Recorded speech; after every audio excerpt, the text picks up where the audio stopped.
Rec- Permaculture, gardening, all those fun things. That's what we're going to talk about today. I'm really excited about this. You may hear birds in the background, my husband on the tractor, the children playing with the dogs. This is Real Life on the Prairie with Donita Fogelman of prairiedusttrail.com. Weathering the dust storms of life with God's divine help.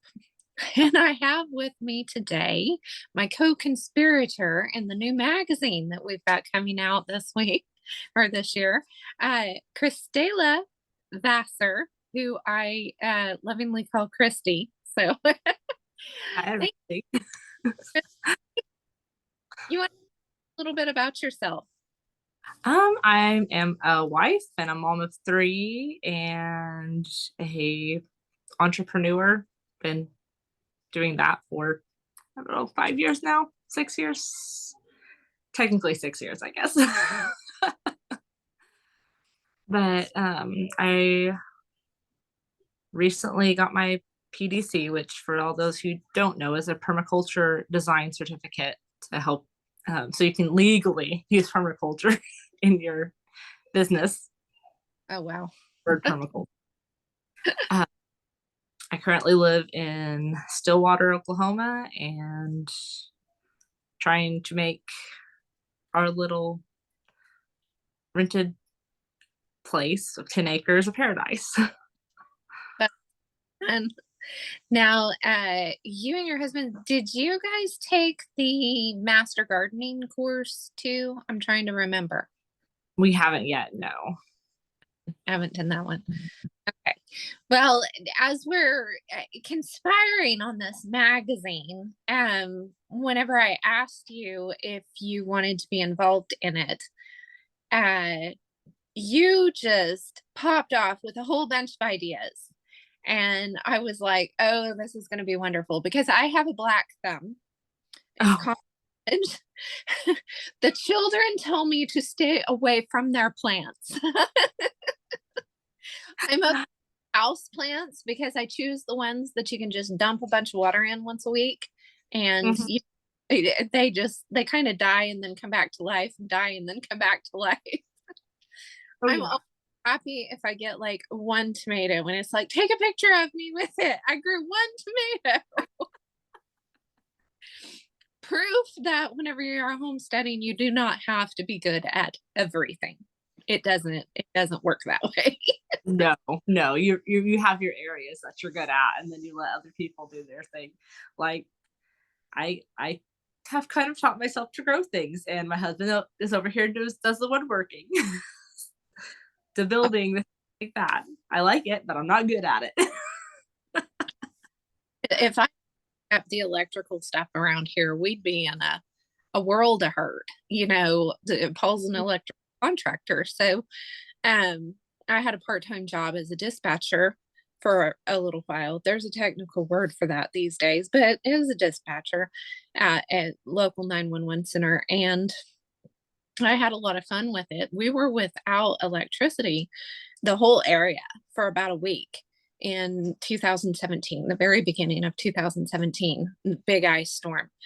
And it was huge. I think you remember that. Yeah. Right. Yeah. And one of the firemen, no, not firemen, just the town electrician, I guess, came in and asked me, well, how's your family doing in all of this? And I said, oh, we're fine. We've got electricity. And he was like, oh, really? You guys have electricity out there? And I'm like, well, I mean, not on the grid, but well, we had a generator and stuff, a pretty hefty one. And my husband's an electrician. He's like, well, who's your husband? Was so this guy's got to be 7 foot tall, And I said, it's Paul Fogelman. And everybody out here knows my husband. And my husband has overalls and the beard. And he's 15 years older than me, so there's some difference there. And I said, well, my husband's Paul Fogelman, and his jaw dropped the whole 7 feet to the floor. It was great. It was just great. I'm like, awesome. But yeah, we actually have a big diesel generator. I Mhm. the ABCXYZs on it, but it's got numbers and stuff that go with it. But he rents it out, leases it out to the local oil companies whenever they need something while they're, getting hooked up to the electric or whatever. And so it brings in additional income. So there's an idea, guys, for bringing in income for your uh, homestead. You've got to reach outside of the farmer's market isn't going to, take care of all your family's needs all year long. Being able to feed your family and stuff, you're still going to have other bills and things. So don't think that you're going to go out to the farm and you're going to take on this homestead and then you're going to be completely off grid and you're not ever going to need anything. It doesn't work that way. Yeah, yeah, it's it can really you can have your chickens randomly get sick, or we have a chicken that died because she got Merrick's disease. We have another one that's lame, and we don't know what's wrong with her because she's not exhibiting anything but lameness. And you can have, like, around there this last summer, most of the farmers market, they had barely anything because it was just so dry, so hot. The sun's rays were different and it was just burning everything to a crisp. So, I mean, yeah, if you can do market garden, that's great. And some people make a lot of money with that. Some people make 100, 200, $300,000. But if it's going to be one of those years, it's not something you can 100% depend on. Exactly. That is why we started this magazine, because Mm-hmm. my big thing is a majority of the homesteaders, God bless them all, that are on YouTube and everything. They're Most of them are new to it. They haven't been doing it very long. And we all start somewhere, don't get me wrong. And they've moved to an area on the other side of the Mississippi where there's a lot more rain. They have more worries about a lot of times flooding than drought. And their idea of drought is very wet compared to ours, watching the weather. And we've had some people that have moved out to the prairie, to the Great Plains, which I don't know why it's not considered the Midwest because it's actually the middle of the United States, but it's not. So you move out to the Great Plains and you've got all these ideas and you've been reading all these books and you've been watching all these videos and stuff. And you find out that you got set on a completely different planet or something. And everything starts to die and none of the seeds work, and it's completely different. Mm-hmm. And you do need to be able to count on other sources of income in case something doesn't work out.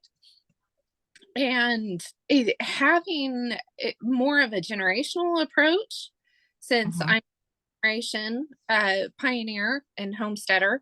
I've got two sides of my family that homesteaded out here in the late 1800s. And, they went through the Dust Bowl and the 50s. There was a really terrible drought in that time, too, that people don't tend to remember. There's been a lot of ups and downs through all those years. And they still have some of the family land and is still working it and still doing their thing. And I think being able to learn from all of those things, and the key for me is faith, because if you're going to be sustainable and not just self-sustainable, you have to realize that it's him who sustains us. And he is the one that provides, he's the one that helps in everything. And we're at the mercy of the weather, so many different things. And if we're not relying on that faith, then we kind of miss the point, I feel like. And that's what this magazine is about. Yes, yes. Yeah, we have to have God. He is he is the how did I put that? Because I had been writing to a friend. She told me that she was having um, issues. And I had said that I had been learning God is the source. He is the source of everything we could ever want. He already has it in motion. Sometimes he's had an emotion for we don't even know how long. And then it hits us and it's like, wow, that was something that he put in motion even, 50, 100, even more time than that ago. And then it comes down to us. And it's just like, this is amazing. So grateful for whatever it is. He's just Yeah. the source of everything. Yes. Yes. I love that part in the Bible, uh, Queen Esther. And, who knows that you were put into the kingdom for such a time as this. Yes. Yes. I was actually listening to Katie Horner's podcast and last night I think it was, and I heard that. I was like, hey. Yeah. Yeah. I mean, of course, what she does her stuff around, the flamingo advantage, because flamingos are, wow. I'm like that. It's a bird that gives pink milk out of its head. That is just so strange. I'm floored, all the information that she's come up with, but having that unique advantage. Because another thing that I've seen is there's a lot of people that think that just everybody needs to homestead. And you've got a lot of things that you need to consider. And especially whenever you're considering where you need to go to homestead, if you're going to move somewhere, if you've got a special needs child, if you're a single parent, if you've got, even a special needs adult, we had my father-in-law with us for quite a while, and he was going through dementia, had strokes, and had, a lot of issues there. And you need to consider those kinds of things, because if the cows get out, you've got to go get the cows. You have to go get the cows. So you may be loading up 6 children and grandpa to go get the cows. I've been there, done it. So, you have to consider that whenever you get cows. And whenever you take on a homestead, you don't just say, oh, I'm going to go buy this old piece of land with the fixer upper house. The Shih Tzus are excited. My husband must have walked in the house. They're running around. I don't know if you can hear it, but you can't just say I'm going to have chickens and goats and sheep and cows and all the things, in this big huge garden. And uh because that might not be what your unique family needs. Mm-hmm. You need to find out what land like where you're buying it. And one piece of land, even out here, one piece of land within a mile or less can be completely different from another piece of land. Yes. Yeah. We've got, My climate. yeah, it can be completely different. We've got a lot of land out here that's very sandy. We've Mm-hmm.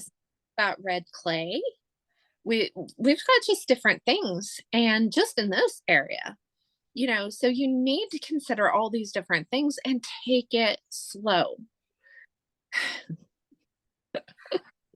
Yeah, I totally understand. Like I said, the microclimate changes. It can change. It can change on your property, even if you just have a tiny postage stamp of a yard. It could be drier in one place and wetter in the other. It's if you have a tree, there's microclimate on one side of the tree versus the other. It's really interesting how just the land can change just a little bit. And I mean, people don't realize that. They don't realize that. They think they're gonna, go out, get the land, and it's all gonna be the same. It's gonna be easy. It's gonna be Yeah. Yeah. and if farming and or homesteading somewhere, I mean, for Oklahoma, for instance, or somewhere that's hotter and drier, New Mexico, it's it's Yeah. not that. It's just not. Yeah. It's completely different. And then depending on what the weather is doing, and not to mention all the tin hat things I could go into. I will. I There's a lot of things that can make a difference. So, what are some of the things that you're going to be touching on in this first issue of the Prairie Dust Trail magazine? So in the Prairie Dust Trail magazine, I am going to be touching on goals and how to set them in the new year.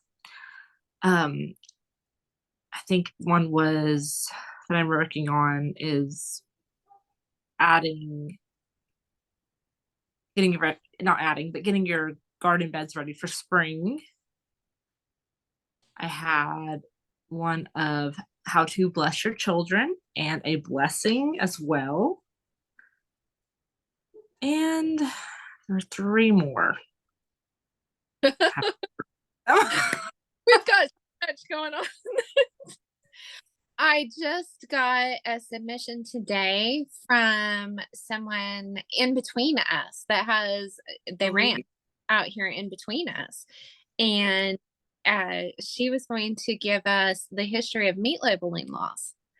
And Oh, so I haven't read it yet, but I'm really excited about that one because I know this writer. She's an excellent writer and she's very knowledgeable in what she's talking about. So I'm really excited about that one. I've talked to several other contributors. I don't know which ones are going to be in on this one yet and which ones are going to be in later issues, but mhm. we've a lot of historical stuff that's going to be coming in from families that have been homesteading family pieces of land for a long period of time.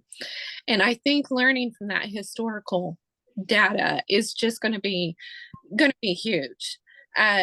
Because we need that because history, even the weather, is cyclical. We have the dry spells and we have the wet spells, and learning through the history of people who have made it through those cycles is going to just, I mean, it's going to help me. I'm looking forward to the information as much as anything.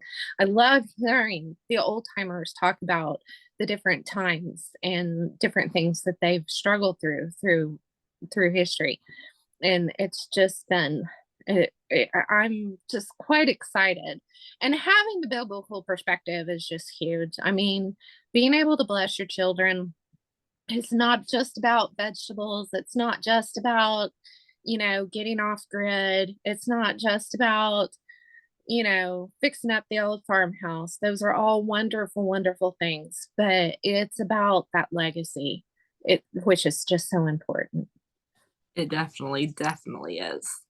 Yeah, I mean, this is the article that I'm writing.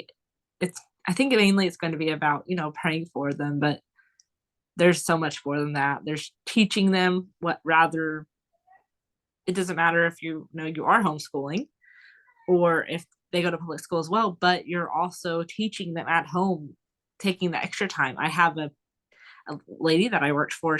That's what she does. Her kids, for the most part, I think are in public school, but in the summers and on breaks, she has it all lined up for them, more things to learn, and they love it. And it's just so cool how she doesn't just stop there. She keeps going with their education and just make sure that they're getting a fully rounded education. Yeah, yeah. The ones that have the best success, and even the teachers will tell you, the children that have the best success are the ones whose parents are involved, really involved like that. So, and I always say those are the parents that are homeschooling after school. They're homeschooling. They realize it. Now, what people did during the 2020 stuff, that was not homeschooling. Everybody thinks, oh yeah, I tried homeschooling because of that. No, that's not Yes. home education is a completely different beast. It does like Hmm. school. And I tried at the very beginning of ours to make it look like school because I had this little house in the prairie look in my thought Hmm. mind, and I got the little desk and I put up the blackboard and we did the thing and we ended up in tears. Absolute tears. It does not home that way. What? I, That yeah. yeah, I of Catherine just sitting at her desk in tears whenever she was little. And I'm like, that was just a very important day. And I took a picture of it, and that was before digital. Because that was the day I realized this is not what homeschooling is. Right. Yeah. kind of have a similar is that my mom, she was straight out of high school, or college actually. And she was homeschooling me and my brother because we were in the same grade, and because he started early until high school, and then he decided to drop back a grade. But she was trying to homeschool us. Like, she remembered being schooled in high school. She wanted to sit at her desks, and work, and it's like, no. My brother was pretty good at it. I was not. And I'm the older one. ADHD. Woohoo! Yeah, the only one that really enjoyed like the workbooks and stuff like that was the one that is probably borderline Asperger's, maybe. Mm. And he, because it was like a box to check off for him to get his stuff done so he could go play. None of the rest of them. But then whenever we were doing like reading lessons with him, he would stand on his head and do somersaults and stuff. If I tried to make it, yes, I'm talking about you. If I tried to make him sit still, he wouldn't learn a thing. But if he was moving around all the time, then he would retain it like you wouldn't believe. Um Really cool. yeah, it's completely different. So yes, we will be talking about schooling. Most of the ideas, like you said, in homeschooling can be used for those summer vacations and things where you maybe don't know what to do with your children on the weekend, and we'll give you some ideas. Or if grandparents get to have the children for a while, then they have some ideas on some things to do to pass on that legacy and that knowledge that you've learned. And then we'll definitely be talking about homesteading topics. I will eventually get my husband to explain to me some of the electrical stuff so we can get some ideas on how people can hook things up, uh, Mhm. have a proper generator situation, or some options there to be more off grid. We're not off grid at the time, or you would hear the generator running in the background. But is a big booger. But we can be, and anytime that there's going to be some weather or something, we go ahead and hook it up, and that way we don't have to worry about going out in bad weather and getting it started or anything. So we have that option, have that ability, and it's really nice. And everybody should have that. It was really sad to see a lot of people, they had food put up in the uh, deep freeze, but they kept going out and checking the deep freeze and everything thawed out. It's like, okay, if the electricity goes out, do not open the deep freeze. Do not open the deep freeze until the electricity comes back on. Then you can check things and see if you need to be cooking a bunch of food, but otherwise keep it shut. But they were really upset, and it's like, okay, we're out here in the boonies, and anybody who's lived here for more than 5 years should know that they need to have a generator backup. But then I've known people who had generator who didn't realize that the generator needed maintenance, regular maintenance. Mhm. Just buy a generator at the garage and not ever touch it, because then it'll rot. It will not be good later. You have to go out, you have to start it, you have to make sure there's clean fuel, you have to change oil. It is a machine, and machines have to be taken care of. Sewing machines, same way. You can't just buy a used sewing machine or let it set for years and then not, oil it and take care of it. You've got to clean it and oil it and take care of it. And those are things that a lot of time don't get touched on other things. So we're gonna have those reminders in there. Seasonal reminders what you need to do this season.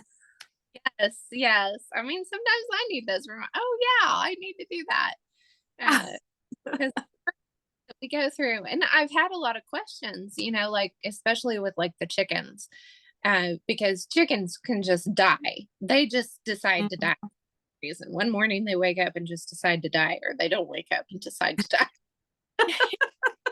you know, are one of the first things that everybody wants, and it's like I've got this list in my head that I tick off, that I'm like, whenever something goes wrong with the chickens, okay, is it this, this, this, this?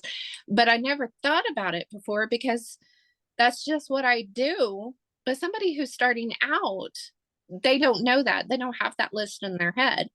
And I think that's what we're trying to do with this magazine is pull in information from a lot of different people from a lot of different areas who have those lists that they tick off in their head and who know what to do in case of an emergency or a hardship.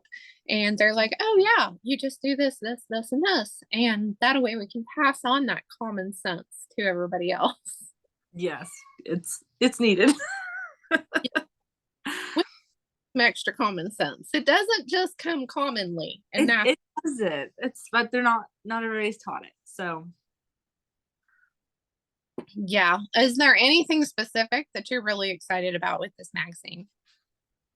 I mean, I'm really excited overall. I think you saw that whenever you're like, hey, I'm thinking about doing this. I'm like, yeah. I just think it's great because it's kind of like, I mean, Backwoods Home is something that's kind of like it, but it's more from a Christian perspective. And I don't know, it's just going to be more, I feel like, than that. It's going to be more, I don't even know the word. More. I mean, there's a lot of great magazines out there, but it's like Yeah. all too easy. Some of the stuff starts going kind of hoo-hoo, in Yeah. a direction. And that stuff that I can spot because I was raised in the church. I was raised New Age, and I was raised to be a Native American medicine woman. And so, God, I cleaned things out of my life. And then God started introducing some things back in and saying, hey, but I created the herbs, but I created these things. And I do have a purpose for some of them. And the purpose has just gotten, warped. So, Yeah. through the years and through different people using it different ways and forgetting about him in the process. So we will hopefully help put things into perspective. I don't expect everybody to agree with everything that we put in the magazine because I will tell you right now, I do not agree with everything. I don't agree with myself all the time. I argue with myself on a regular basis, so I do not expect you to agree with everything. And hopefully we'll get some letters to the editor and we'll get more people, wanting to contribute and adding more to it. So I'm just really excited to see how this whole year goes. And we've already got subscribers and oh, I'm quite excited about it. Me too. Awesome. Well, I think we'll go ahead and wrap up. And if you're interested in the magazine, I will definitely make sure that you can go to prairiedusttrail.com and it's right there on the front. I got a button there that you can go to subscribe. You can subscribe and just get the first one if you want to just one issue, or if you want to go ahead and get, subscribe the whole year, that's fine too. And we're really excited to have all of you on board and get in the magazine and to hear what everybody thinks of it. So thank you so much, Christy, for joining me today. Thank you so much for having me, Donita. Really enjoyed it. Well, I'm looking forward to us working together all year on this magazine, and this is just going to be fun. Yes, it will. All right. Oh, we will see everybody later.